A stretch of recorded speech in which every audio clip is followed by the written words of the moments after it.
Hello YouTubers, this is Joe Bravo and Mo Bravo Knife Reviews. Today I have two fantastic Shiro knives, the F95 variants, the F3R and the Hati R. R meaning refined. So they got a couple of different versions of these knives, the F3, the F3R, the F3NS, or the Hati R, and these are all variations of the F95 blade, which Knife Center, Recon 1, and everybody will tell you is classified as one of the best flipper knives on the market today. In fact, they call it the Sebenza of flippers.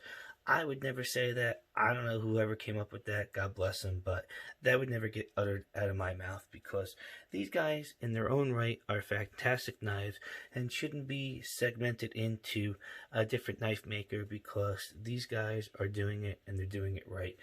The F95 refers to the 95mm blade length, which both of these guys have. The 95mm is approximately 3.8 inches in length, and the differences between the F95 variant and the F3R and the Hati really rely on the scales. This is the liner lock model, which comes with a carbon fiber set of scales, as you can see here with the titanium liners. Fantastic, because I can grip it, rip it, and flip it and really enjoy the action without having to worry about grabbing the lock bar. I mean, just why would you want something else? This is amazing. Okay, let's say you don't like liner lock. Let's say you want a little bit lighter of a carry option. Well, Shiro has you, because the Hati Zero, or the Hati R, excuse me, is the same exact knife as the F3R, except it's got a frame lock. So you've got your carbon fiber up top. It's a thicker carbon fiber, so there's no need for the liner on this guy. Something you could tell. They has lightning, milling in the to help reduce the weight, and really gives you a lighter carry option by still maintaining the 95mm blade length and keeping all the ergonomic function. The pocket clip is very similar, if not the same, very similar in the two different carry options. But man, this is a beautiful knife.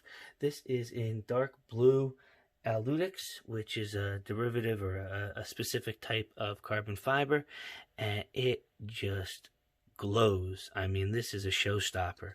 I'd put this up there with any of my Holts, any of my other knives that I have. This thing is a real showstopper. And like I said, they are both on multi-row bearing systems. They are absolutely fabulous. But as you can see, because of my hand placement, because of what I like, I ride that lock bar a little too much. And again, it is not a knock. And it's funny because I really want to get an F95. But I'm going to tell you, I'm going to have that same problem. I think I'm going to ride the lock bar again. So the F3R would be my favorite between these two knives. They both have M390 steel. They come in other variations. I know the F95 used to come in Van X, used to come in S30V. They have the new M398, I think it is. So the F3R and the F3NS, which is the newer, updated version of the F3R, they come in M390 with the multi-row bearing systems. If you want with a lesser model, and I don't know if you've seen on Recon 1, they've got the F3 model, beautiful with G10 liners, G10 scales with the titanium liners, and they're on single row bearing systems. So I don't have a lot of experience. I haven't owned or taken apart a single row bearing system yet, but if it's anything, to the level of quality that the multi-row bearing system, I mean, I took this apart and I lubed everything up, I cleaned it, which is an effort in its own right. I did utilize my special tray and I'm going to put a link in the description. So if anybody would like to purchase one of these trays, Austin does a great job. The bearings really have no place to bounce to. If they hit the pad, they fall right in the perforated liner, and they really did a great job. It gave me a lot of confidence in doing my first one. Now, I would have no problem doing another one in the future. It is still a pain in the ass, and I wouldn't recommend it for the faint of heart. But you take your time, watch a video, and you'll have no problem taking down either of these knives, cleaning them up, lubing them up, and really having an enjoyable knife. What's funny is I put this in my pocket the other day, and I put this one in my other pocket, and I carried them both at the same time. And I really wanted to say that the Hati carried better in the pocket. I'm going to tell you, it didn't matter. Both of these knives and a pair of jeans in the truck walking around the house did no problem for being an everyday carrier. And you're going to say, Joe, it's a 3.8-inch knife.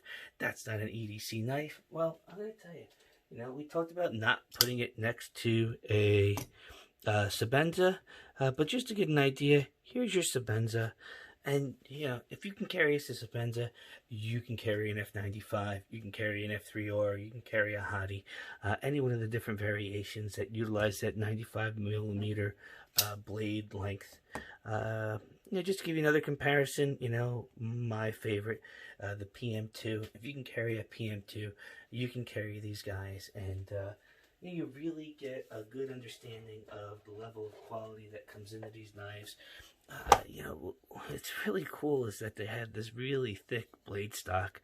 I mean, take a look at that. Really thick. You could really do some work with this knife. There's no doubt about it. I know you spend a lot of money. A lot of people don't want to spend a lot of money and use their knife because they want it to be a show knife. But I'm telling you, you could use this knife with hard use. You could carry it, have it be your everyday knife, and still have it look beautiful at the end of the day. Really be a showstopper. Nobody's going to confuse these knives for a Spyderco, for a Benchmade, and I don't think the Holt Haptic is doing anything less or anything more than the Shiro gloves are. You got a table price at around $9,950 for the Haptic. You have a table price at around $1,000 for the Hati, and you have a table price of around $1,000, $950 for the F3R when they were being made. They've since been discontinued and replaced by the F3NS, which again is the same liner lock F95 variant, just uses a little bit newer blade shape on the 95mm blade. It's got a different jimping on the blade, and it's got a different backspacer, and instead of using the weaved style carbon fiber, they use the marbled look. And to be honest, I don't care for it as much as that F3R, and if you find one of those out there, I would scoop them up tomorrow. Being that they're discontinued, they're getting lower and lower in price compared to the F3NS. On the secondary market, I've seen the F3NS go for around $9.25. The F3R is around $800, and the Hati though, you can't find them, and they're at about $850, $825, depending on the wear, and they are a fantastic knife. If you can't afford an F95, or you want to have an F95 but you're not a fan of the turtle pattern, or you think that the F95R is a little too dull for you, well, I don't think you would do any disservice going with an Hati R for your Shiro variation of the F95 blade, should that be the model that you want to get into. Well, I don't know what else to say about these two wonderful knives and how much I enjoy them. I really think the F3R is going to be a keeper. I put that up there any day of the week with the 31. I put it up there any day of the week with the Paramilitary 2. And I'm telling you, sometimes people want a knife that, they'll never see out there. You bust out your F3R or your Hati R, you know, nobody's going to know what that knife is. It's certainly a conversation piece. And when you tell them that it's being made by a couple of Russians in Russia, well, that's one hell of a story to tell people about how that knife made its way over the Atlantic to your hand, and how you're using that to to cut open the box, or to cut your hot dog, or do whatever you will with your everyday carry knife. And to summarize, I don't think you'd be disappointed with either one of these knives, and I hope you take my advice and get yourselves one of these in your hand, or at least get a chance to experience that beautiful multi-row bearing system action. Well, I'd like to remind everybody again to like, comment, and subscribe. Really interested to see what your feedback is. I'm going to do a slow motion video and an action video, these two knives, put them up there. So if that's all you guys want to see, you can catch it. And I'm really looking forward to doing the next video. And I can't wait to hear your feedback. You guys have a great day. Thank you.